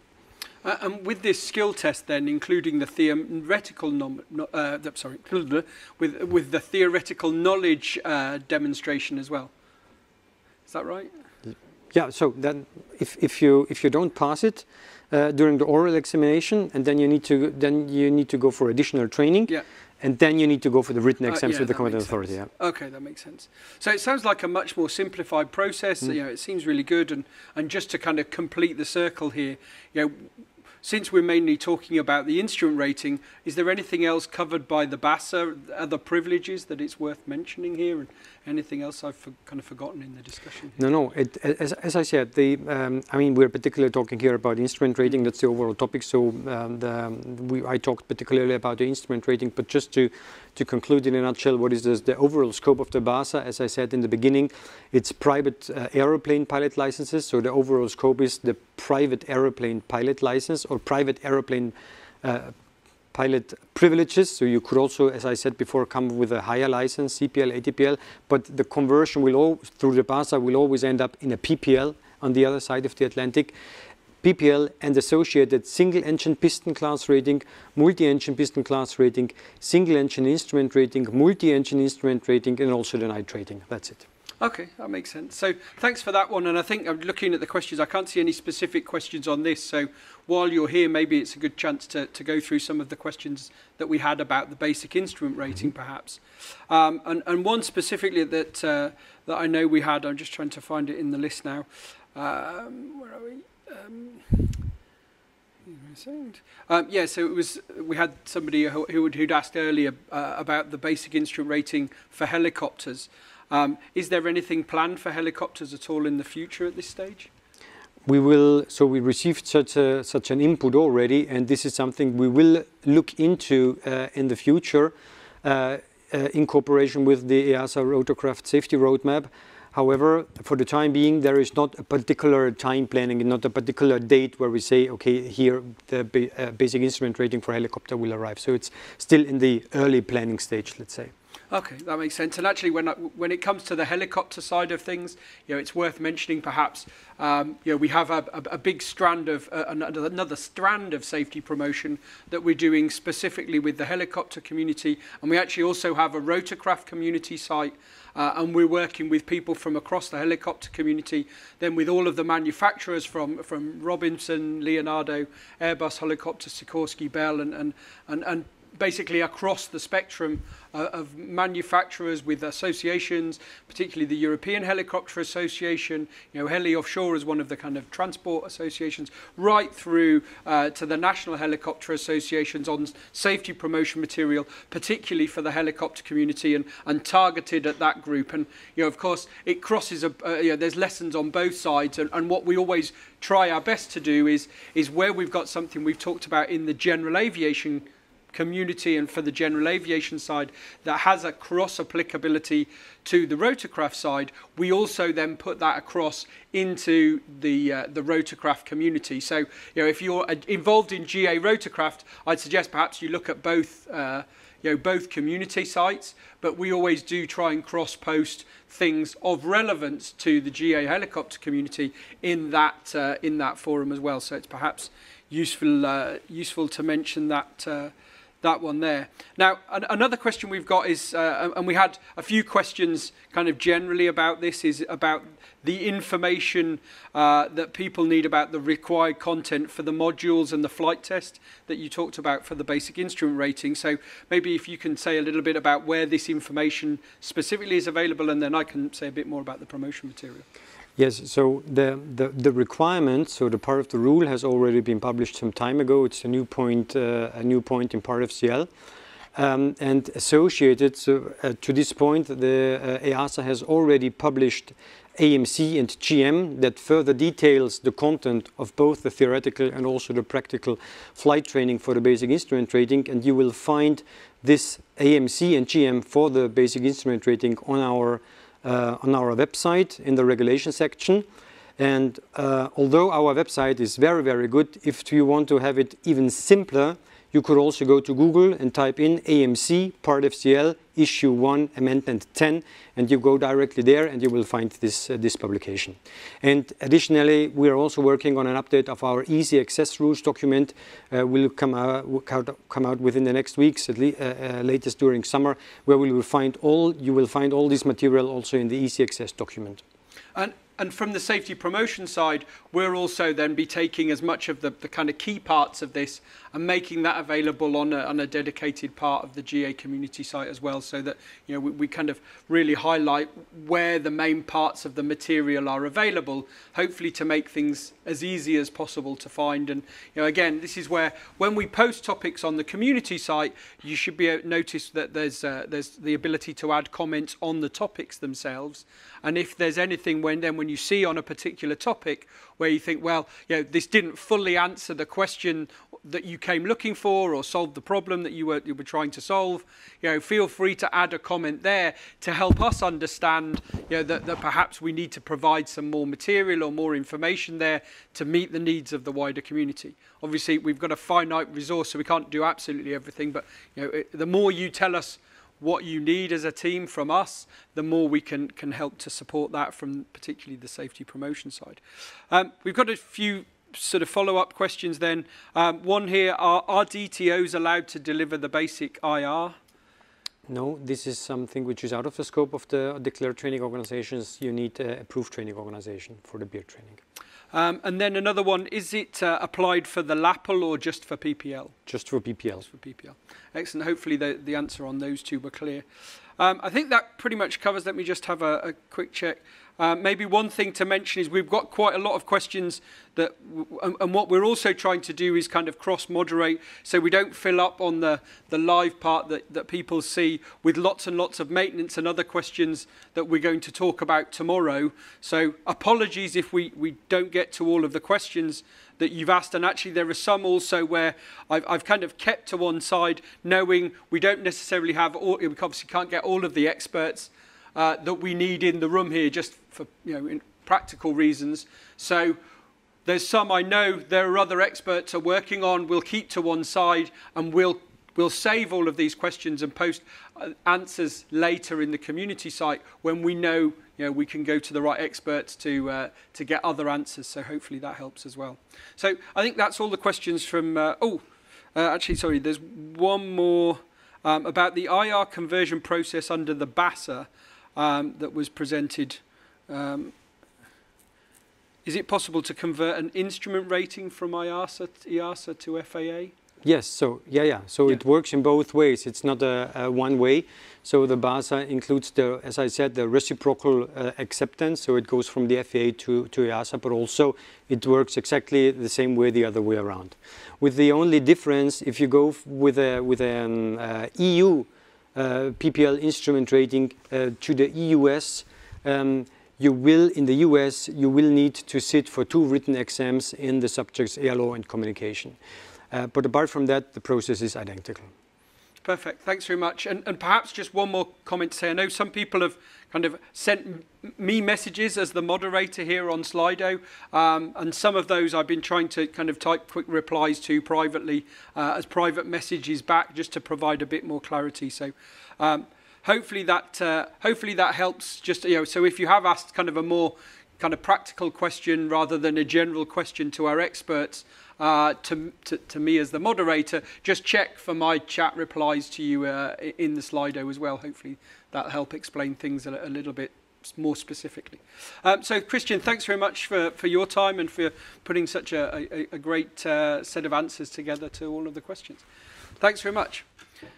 So we've covered a number of really useful, important topics here, and perhaps I can have a look and see if we've got any more questions. Vladimir, maybe you and Dominique could have the chance to jump on the chairs here. Just then we see if there's anything else specific before we perhaps just sum up. Again, we've had a few more comments from people in the Slido about can they view these the presentations and the videos afterwards, and as we mentioned throughout, we'll be saving the videos and putting them then on the EASA YouTube channel on the event webpage for this event. So if you're trying to find that and find this event again, obviously if you go to the EASA website, the homepage, and click on newsroom events and then events, then when you've done that, you have to tick the past events, and then that will bring up the previous events that have completed. So after today and tomorrow,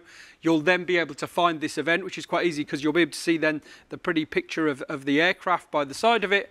And that's where for sure you'll be able to find the links to all the different materials and things. And similarly, we'll create next week a whole area of kind of return to flying and all of that, based on the material from the season opener, and create some dedicated pages in the community site again that you'll be able to easily find, and we'll break down all the material into different topics to help you find and navigate your way around all of the material that we found here.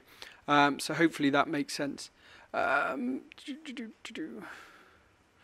Just sorry, excuse me a second while I just look through and see what other particular questions we've got. While I'm just doing that, maybe Dominique, can I turn to you and sort of provide a summary for us of what you think the key points of what we've talked about this afternoon, and what are the key takeaways in terms of instrument flying, and if you had one lesson, sorry I'm putting you on the spot a bit here, if you had one message on how to cope with weather, perhaps what would that be?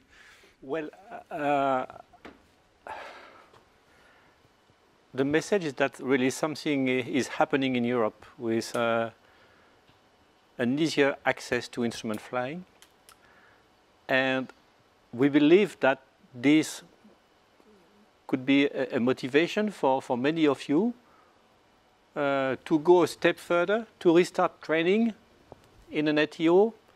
We believe that this new qualification, this new rating should be affordable, not only in terms of money, but in terms of effort as well, and worth the effort. And at a moment where we were limited in our flying activity, planning ahead this kind of training is positive. I mean, you could really define for yourself the objective, say, yes, I'm interested, I want to do it, I will save the money to do it, I will save the time to do it. There is an opportunity. And we try to have this holistic approach that it's not only the pilot rating, that will be also the environment that we need to deploy, with the possibility to go direct flight between A to B non-instrument aerodromes that would facilitate the planning of the flight. They are also in parallel. In parallel, a lot of tools are available for you now, developed by OEMs, private companies, which are helping a lot planning such a flight. So it's an opportunity, and we believe this, this possibility could boost the activity, the GA activities in Europe, because more training, more business in the ATO. If we have a bit of money left, why not investing the money in this training? Because you will be a safer pilot. You will be safer for yourself. You will be safer for your family when you are flying. You will be safer for the other. And you will enjoy a lot. I keep telling people, try to fly the IFR with a small airplane. I mean, we don't want to fly in difficult situations, but go beyond the limit that you have today. You have 1,500 feet, you can break the cloud, do a nice flight in a sunny sky, and just during 15 minutes break the cloud and then finish your trip and land.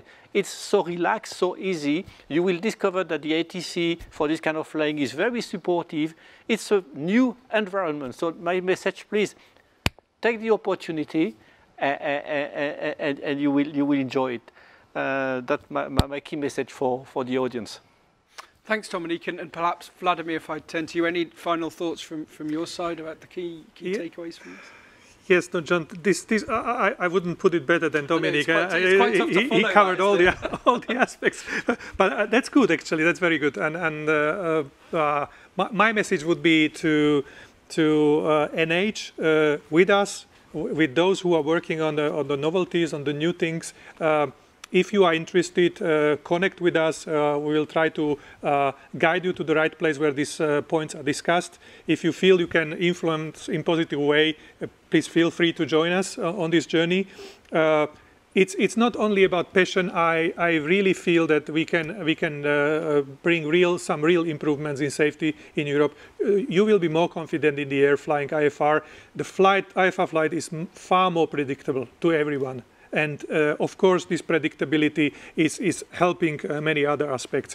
And it will teach you. You will learn throughout this process of acquiring IFR. You will learn new things you haven't been exposed to in PPL training. And of course, that will make you a better pilot, more skillful pilot, thinking in advance and being able to see the flying from a little bit different perspective. And I'm just pity that on IR we have a little bit abandoned in the past this concept, this modular concept we have had developed in the clubs in Europe in the past. That was very good to start with a little by little, learning the things and keeping people motivated to come to the airport and to continue learning as they were flying. And this basic instrument rating, hopefully the new infrastructure of GNSS approaches will create an opportunity, as said by Dominique. So looking forward, I personally very much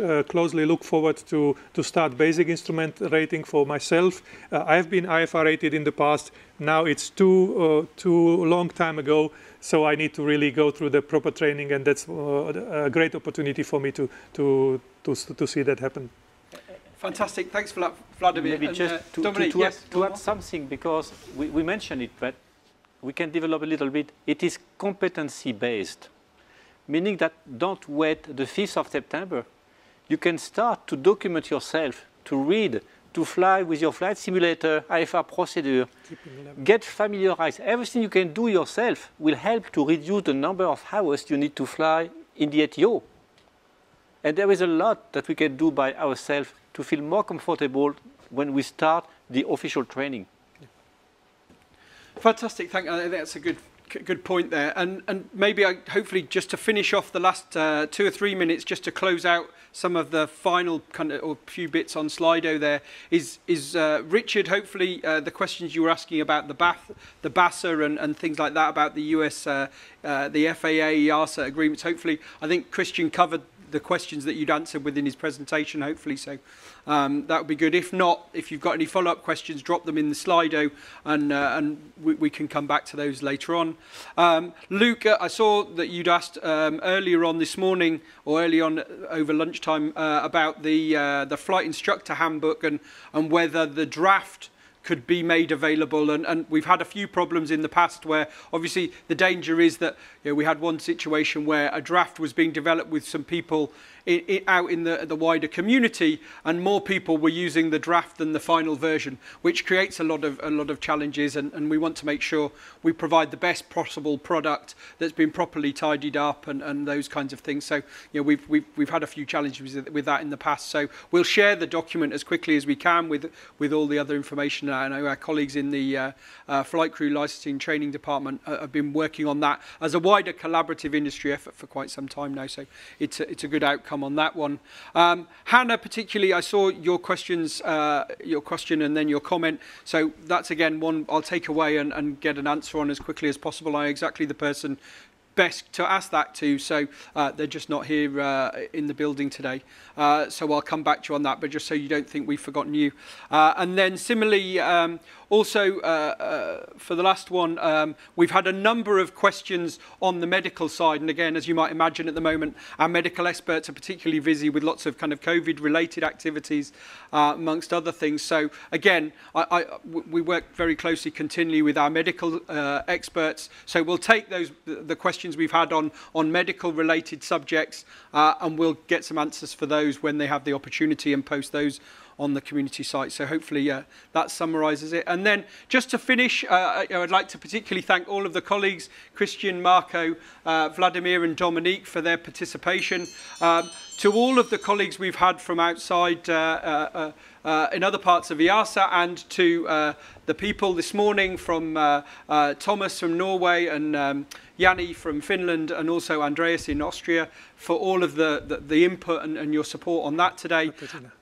And then also particularly for today's session, for Katarina from the GNSS agency for the work there, and the 2 videos. It was all all really good and helped to hopefully give you a good experience. And perhaps one just final thing to thank you, and perhaps mention not to forget, if you go on Instagram at 1800 tonight, we have the session with our colleague Vendel with AVAs on Instagram talking about decision making and human factors.